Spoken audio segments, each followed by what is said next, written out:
cause I don't need a gun to get respect up on the street. What's going on, guys? Welcome back to another video. Now in today's video, I finally have the Galaxy Note 8, the behemoth, the beast from the Samsung stable in my hand. Yup, I would be talking about battery life as I have plenty much experience as I own a Galaxy S8 Plus, as the god MKBHD says, 5 pillars of a great smartphone. Those 5. And this phone almost has everything. Then it's probably worth the money. Seems like a complete package. I'll give you the green light to buy it. And a productivity which nothing can provide in the market. But yeah, let's just take a look at the handset. Gold finish over here. There are the 2 cameras. There's a flash fingerprint scanner in the black. And trust me, it doesn't look ugly at all. If you compare it with the Galaxy S8 Plus, it looks much more plush and simple. But seriously, it didn't bother me at all. It does look something from a future. Note series has always been a productivity series. So if it looks ugly, it's for the best. At the bottom, you have the speaker grill, USB Type-C, a headphone jack, your S Pen, and a gigantic 6.3-inch display at the front. Now, I seriously don't know what kind of magic is Samsung doing. I don't know how the Note 8 feels huge than the Galaxy S8 Plus. Side by side through the camera, you can't actually notice it, but as I'm holding both of these devices in my hand, Note 8 does feel huge. Corners of the Galaxy S8 are much more curved. They are much more pronounced as like the rounded shape of the Samsung's S design. S series is known as for the sleek design and the curvature, such as the S6 Edge, the S7 Edge. The curved screen is much more pronounced on the Note 8. You can actually see the edge bar, but on the Note 8, you can clearly see you have the hole.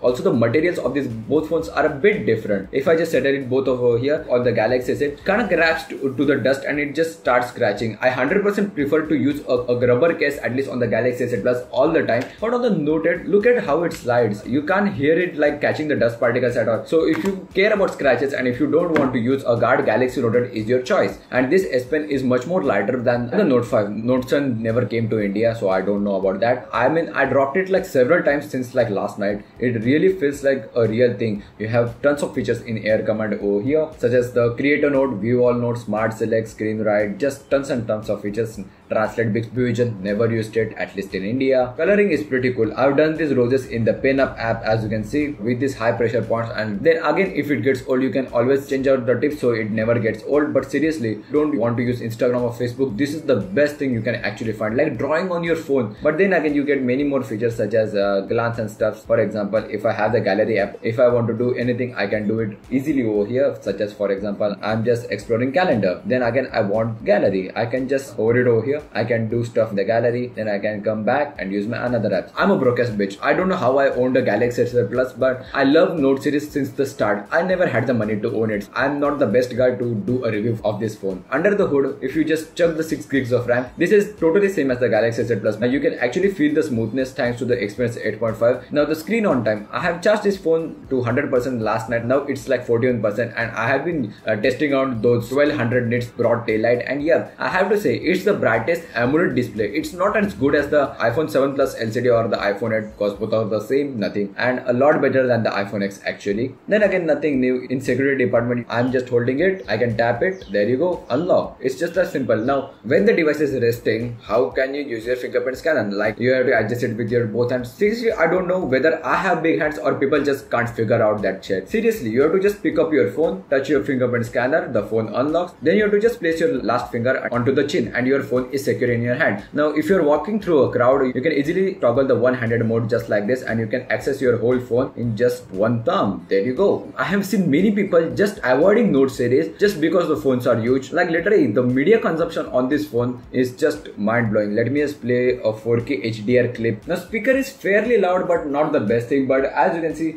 you can't get this experience on any kind of device to have such a power that 4K HDR. Now let's just come to the camera. As you can see, the camera UI has been updated. Now you can actually capture 18.5 by 9 aspect ratio images just by toggling this. Yep, they have replaced it with the HDR, and HDR now is totally on. It looks like you're just holding a glass slab, but you have the live focus, Bixby Vision, and stickers. Now stickers gets a bit updated. You still have the video recording and the camera over here. You have your normal stickers preloaded. There are not much of them, but Samsung has done an amazing job in actually stitching and making the portrait mode available in like smaller places, like beyond 1.2 meters it doesn't work. whereas iPhone it only works on 1 meter. In closer objects, iPhone doesn't even detect, whereas on the Noted it actually tries, and on most of the time the live focus does work on closer objects. Now if you take a look at the stitching, the iPhone's portrait mode applies much more bokeh. There are like smaller bokeh balls. Now the live focus, I don't know why Samsung chose for it, but it doesn't apply for most of the portions at all, but measure it properly. Like you can see, iPhone just blurs out everything. It looks like a much more realistic effect, but it's not clear at all. So if you're taking like portraits, the Noted would be a much greater choice over here. You can just judge it by yourself. And also the plus point, you actually have the wide angle image. Afterwards you can also adjust the image how much bokeh do you want. Again, mind blowing. But literally if you're trying to zoom in, iPhone 7 Plus just smooth. But over here you have 2x. I mean it should be 1x over here, just like that, because that's pretty much easy. But literally it's the toggle if you want to switch to the 2x, not like the iPhone which is already on 1x. But Noted also has OIS on both of the cameras. Here are some more camera samples.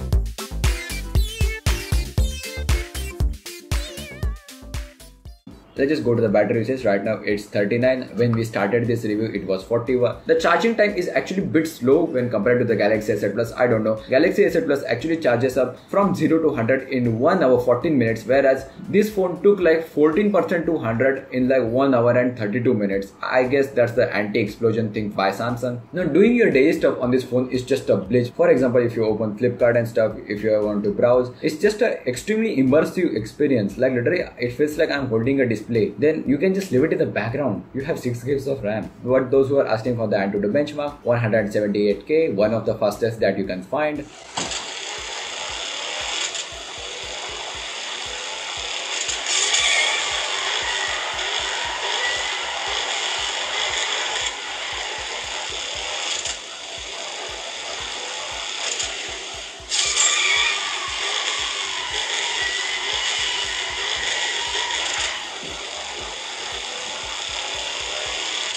If you want to hear songs through your phone, iPhone 8 would be the best choice over here. If you're going for the Galaxy Noted, you will compare it with the iPhone 8 Plus. If you want performance, you can go with it. No issues at all. But if you want productivity, the S Pen, now the dual cameras, you can zoom further away, you can capture DSLR like images. This is the perfect bundle. Like literally I'm going to fucking cry after this review. I bought this thing for 65,000 rupees. No dual cameras, no S Pen, bit better battery life. Also this fits in better in my hand. But Noted is quite huge, but the productivity that this phone offers is outstanding. The iris scanner, the fast fingerprint scanner, yep, it works. It doesn't feel like Face ID, and just the normal Samsung experience. I guess this is the perfect 68K package. Now Noted is overpriced. If you say that, you definitely don't know about what it takes to manufacture phones like this. And that's pretty much it. A quick shout out to the owner of this phone from the Tarang Mobile collection. If you live in Alibag City, please check out their store, and see you in the next one.